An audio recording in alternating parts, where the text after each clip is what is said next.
Wagi sa nagdaang Tinalak Festival Open Latin Dance Sport Championship at Summer Bowl International Dance Festival ang mga mananayaw mula Kidapawan City.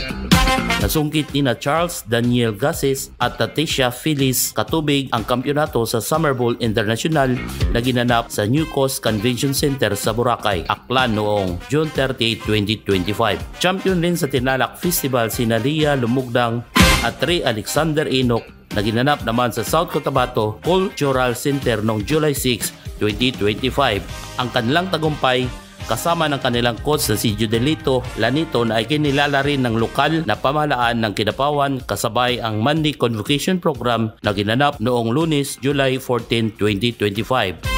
Patunay ito na bukod sa larangang akademiko ay patuloy na namamayagpag rin ang mga kabataang Kidapawenyo sa larangan ng pagsasayaw, bagay na lubos na ipinagmamalaki ng LGU Kidapawan.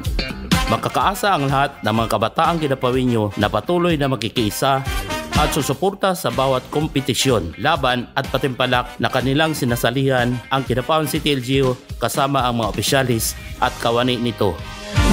Para sa Luntian Kidapawan Report, ako si Lemuel Macatol ng City Information Office.